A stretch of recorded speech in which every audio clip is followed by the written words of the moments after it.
নমস্কার। আজ আমরা ভারতের কমিউনিস্ট পার্টির ইতিহাসের একটা বেশ গুরুত্বপূর্ণ একটু বিতর্কিত অধ্যায়ে ডুব দেব।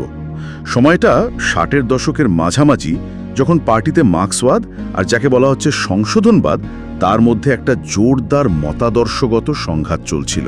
হ্যাঁ, খুবই উত্তান একটা সময় ছিল সেটা। আমাদের আজকের এই আলোচনার জন্য আমরা কমরেড প্রমোদ দাশগুপ্ত আর কমরেড হরেকৃষ্ণ কোঙারের 65 সালের কিছু লেখার সাহায্য নিচ্ছি। হ্যাঁ, এই লেখাগুলো থেকে আমরা বোঝার চেষ্টা করব সেই সংঘাতের চরিত্রটা ঠিক কেমন ছিল, কি তার কারণ, এইসব আর কি। ঠিক, এই সূত্রগুলো আমাদের বুঝতে সাহায্য করবে যে ভিতরের পরিস্থিতিটা ঠিক কীরকম দাঁড়িয়েছিল। তাহলে মূল লক্ষ্যটা হলো ওই লেখাগুলোর ভিত্তিতে দেখা যে এই মতাদর্শগত লড়াইয়ের মূল পয়েন্টগুলো কি ছিল, আর কেনই বা এটা পার্টির জন্য এতটা ডিসাইসিভ বা নির্ণায়ক হয়ে উঠেছিল। আসুন শুরু করা যাক। প্রথমেই যদি একটু জানি, এই 65 সালের লেখাগুলোতে সংশোধনবাদ শব্দটাকে ঠিক কিভাবে ব্যাখ্যা করা হচ্ছে। বেশ কড়া ভাষা ব্যবহার করা হয়েছে, তাই না? হ্যাঁ, ভাষাটা বেশ তীক্ষ্ণ। লেনিনের কোটেশন ব্যবহার করা হয়েছে। বলা হচ্ছে এটা আসলে শ্রমিক শ্রেণীর যে আন্দোলন, তার ভেতরে বুর্জোয়া বা ধনিক শ্রেণীর প্রভাব। মুখে মার্ক্সবাদের কথা বললেও কাজটা হচ্ছে আসলে ধনিক শ্রেণীর স্বার্থে। আচ্ছা, ভারতের এর প্রকাশগুলো কেমন ছিল? সূত্রগুলো কি বলছে? সূত্রগুলো কয়েকটা নির্দিষ্ট জিনিসের কথা বলছে, যেমন ধরুন শাসক শ্রেণীর কথার প্রতিধ্বনি করা, আবার যারা মার্ক্সবাদী হিসেবে পরিচিত তাদের নামে কুৎসা রটানো। আর যেটা খুব গুরুত্বপূর্ণ, পার্টির ভেতরে একটা অগণতান্ত্রিক পরিবেশ তৈরি করার চেষ্টা, নিয়ন্ত্রণ কায়েম করার চেষ্টা। অভিযোগগুলো কিন্তু বেশ সিরিয়াস। এই যে তাত্ত্বিক সংঘাতের কথা বলছেন, এর কি কোনো বাস্তব রাজনৈতিক উদাহরণ দেওয়া হয়েছে লেখাগুলোতে? কোনো ঘটনা? অবশ্যই একটা খুব ইন্টারেস্টিং উদাহরণ আছে তামিলনাড়ুর তৎকালীন মাদ্রাজ এর নির্বাচন নিয়ে। ও আচ্ছা। সেখানকার পার্টি নেতৃত্বে যারা ছিলেন, যাদের সংশোধনবাদী বলা হচ্ছে, তারা বুর্জোয়া দলগুলোর সাথে জোট করার নীতি নেন। খুবই খারাপ। 100টার বেশি আসনে লড়ে মাত্র একটা জিতেছিল পার্টি। বলেন কি, মাত্র একটা? হ্যাঁ, অথচ মার্ক্সবাদীরা তখন বলছিলেন যে না, স্বাধীনভাবে লড়তে হবে পার্টির নিজের শক্তিতে। তো এই ঘটনাটাকে সূত্রগুলো দেখাচ্ছে যে কিভাবে ওই সংশোধনবাদী লাইন পার্টিকে একরকম বুর্জোয়া রাজনীতির লেজুড়ে পরিণত করছিল। শ্রমিক শ্রেণীর যে স্বাধীন লড়াই, সেটাকে ক্ষতিগ্রস্ত করছিল। বুঝতে পারছি, এটা তো গেল রাজনৈতিক কৌশলের দিক, কিন্তু সাংগঠনিক দিক থেকেও তো একটা সংঘাত ছিল। ঠিক, লেখাগুলোতে তো সদস্যপদ বাতিল করা, হাজার হাজার সদস্যকে বাদ দেওয়া, তালিকার গরমিল, পার্টি কংগ্রেস পিছনো, এইসব অভিযোগও তো রয়েছে। মনে হচ্ছে যেন আদর্শের লড়াইটা আস্তে আস্তে ক্ষমতার লড়াই হয়ে উঠছিল। ঠিক ধরেছেন।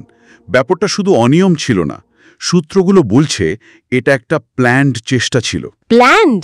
একদম। একটা কৃত্রিম সংখ্যাধিক্য তৈরি করে পার্টির নিয়ন্ত্রণ নেওয়া। সেই কারণেই তো সপ্তম পার্টি কংগ্রেস যেটা হওয়ার কথা ছিল, সেটাকে বেআইনি আর উদ্দেশ্যমূলক বলা হয়েছে। তার পার্টির যে মূল সাংগঠনিক নীতি, গণতান্ত্রিক কেন্দ্রিকতা, একদম সেটাই লঙ্ঘন করা হচ্ছিল বলে অভিযোগ। আলোচনা করে সিদ্ধান্ত নেওয়া, আর সেই সিদ্ধান্ত সবাই মিলে মানা, এই যে লেনিনীয় নীতি, সেটাকেই নাকি ভাঙা হচ্ছিল। আচ্ছা। অভিযোগ ছিল সংশোধনবাদীরা এই নীতিটাকেই ধ্বংস করতে চাইছিল, ব্যক্তি বা গোষ্ঠীর ইচ্ছা চাপিয়ে দিতে চাইছিল। পশ্চিমবঙ্গের পরিস্থিতিও বেশ জটিল ছিল, কর্মীদের চাপ ছিল, কিন্তু নেতৃত্বের একাংশ আবার আপোষ করছিল। সব মিলিয়ে বেশ ঘোরালো ব্যাপার। তাহলে সব মিলে 1965 সালের এই লেখাগুলোর মূল সুরটা কি দাঁড়াচ্ছে?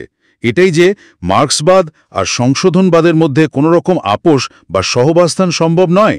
এক কথায় বললে হ্যাঁ, সূত্রগুলো খুবই স্পষ্টভাবে এই বিভাজনটা দেখিয়েছে। সংশোধনবাদকে প্রায় প্রতিপক্ষ হিসেবেই দেখা হচ্ছে। হ্যাঁ, লেনিনের কথা বারবার তুলে আনা হয়েছে। বলা হয়েছে সংশোধনবাদ আসলে বুর্জোয়া শ্রেণীরই সেবা করে, মুখে যাই বলুক না কেন। এমনকি এও বলা হয়েছে যে সরকার মার্ক্সবাদীদের ওপর দমনপীড়ন চালিয়ে আসলে সংশোধনবাদীদেরই সাহায্য করছে। তাই এই লড়াইটাকে দেখা হয়েছিল পার্টির যে বিপ্লবী চরিত্র, সেটা বাঁচানোর লড়াই হিসেবে, একটা আপোষহীন সংগ্রাম। তাদের কথা ছিল এই সংশোধনবাদী প্রভাব থেকে পুরোপুরি মুক্ত না হলে পার্টি তার বিপ্লবী ভূমিকা নিতেই পারবে না। 1965 সালের এই ছবিটা থেকে আমরা আজ কি বুঝতে পারি? এটা তো স্পষ্ট যে একটা বড় রাজনৈতিক দলের ভেতরে আদর্শগত বিতর্ক কতটা গভীরে যেতে পারে, যেখানে স্ট্র্যাটেজি, পলিসি, জোট, এমনকি সংগঠনের ভিত্তি নিয়েই প্রশ্ন উঠে যাচ্ছে। একদম। আর এই লেখাগুলো দেখাচ্ছে যে এই যে মতাদর্শগত বিতর্ক, এটা শুধু কথার কথা নয়, এর সরাসরি প্রভাব পড়ে রাজনৈতিক সিদ্ধান্তে, সাংগঠনিক কাঠামোতে আর শেষ পর্যন্ত পুরো আন্দোলনের দিশাতে। লেখাগুলো অবশ্য শেষ হচ্ছে মার্ক্সবাদের ওপর একটা গভীর আস্থা রেখে, সব সমস্যা সত্ত্বেও মার্ক্সবাদী জিতবে, এই রকম একটা প্রত্যয় দিয়ে। সেই সময়ের জন্য এটা কর্মীদের কাছে একটা বড় বার্তা ছিল নিশ্চয়ই। এটা সত্যি ভাবার মতো বিষয়।